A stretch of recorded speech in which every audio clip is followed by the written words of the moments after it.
Hello everyone, myself Sai Krishna. Today I am here to discuss about principle of operation and construction of balanced beam relay. So let us discuss about it.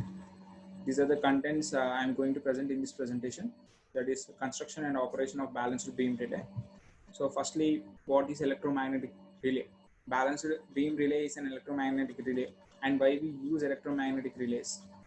So basically the electromagnetic relays are those relays which operate by electromagnetic action. Modern electrical protection relays are mainly microprocessor based, but still electromagnetic relay holds its place. It will take much longer time to replace all electromagnetic relays by microprocessor based static relays.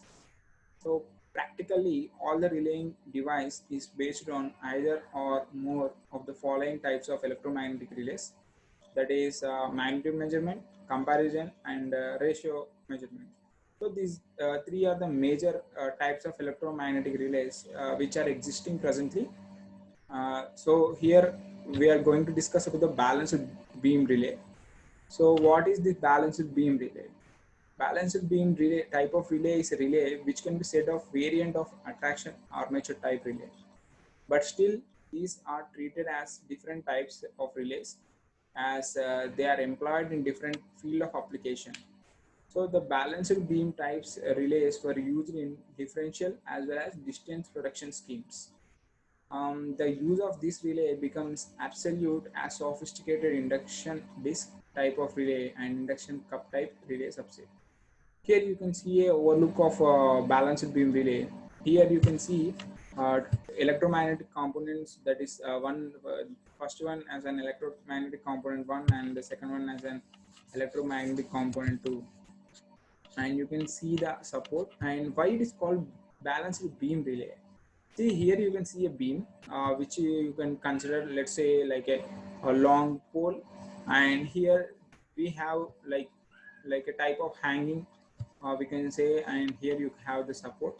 So balanced beam relay, the name itself has said that these two electromagnetic solenoids are consisting of restraining coils or and operating coils involved in a balance such that the beam balances these two, producing an to trip the circuit, or like if whenever an extra or high voltage currents or faulty currents occur, there will be a change in the balance such that it trips the circuits off.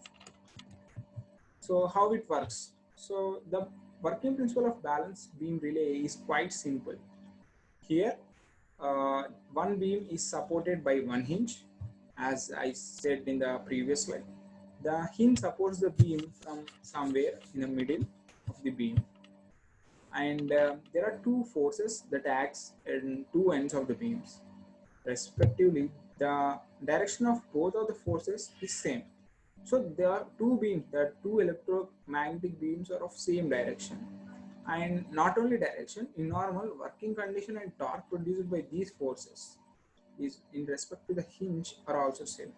So due to these two same directional torques, the beam is held in a horizontal position in normal working conditions. One this torque is restraining torque and other is operating torque. So these are the two types of torques that are produced by the electromagnets, that is restraining torque as well as the operating torque. So here you can see the clear picture of working of a balanced beam relay.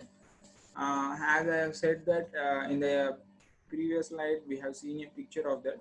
So it is a beam, and here you can see two electromagnets.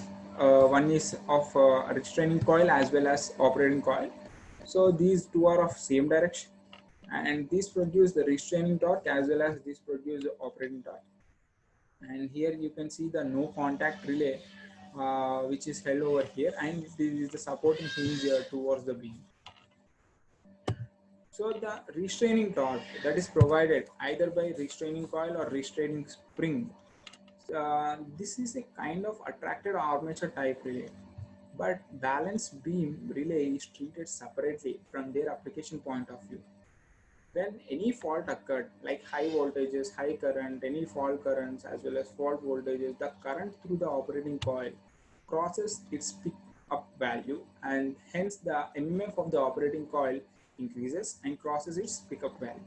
So due to increased MMF, the coil attracts more strongly the beam end, and hence torque on respective end of the beam increases.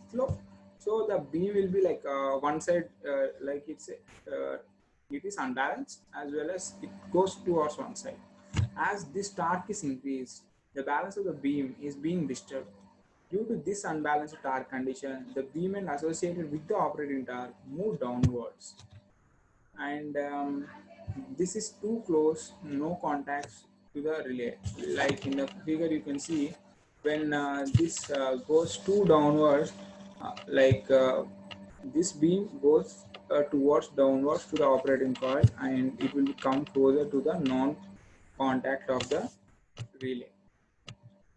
So here you can see that this is a restraining spring, or we can say restraining torque, that is produced when it is produced towards the beam. And when a fault current occurs, it increases its MMF and it will come down. So this in this type, by this way, the relay acts such that whenever there is a fault current or fault voltage occurs, due to unbalanced condition of the beam, it comes closer to the non-contact of relay and circuit breaks. And nowadays, these balanced beam relays become obsolete. In past days, these relays are widely used in different time impedance measurements. The uses of these relays are suspended by more sophisticated induction disc and cup type of relays. Why these are nowadays these are not used, because the major drawbacks of the balance beam relays is poor reset or operating ratio. The susceptibility, since these are working on attraction or like electromagnets, the susceptibility to phase displacement between the two energizing and mark operation of transients. So due to this, armature fitted at the one end of the beam gets pulled and makes contact with the contacts of the trip circuit. Thus, the trip circuit operates. It is robust and fast in operation. Generally, only one cycle is enough for the operation. But due to DC transients, it is not accurate. Nowadays, this type of relay is not used. So thank you. In this way, the balanced beam relay works and it is constructed. So thank you.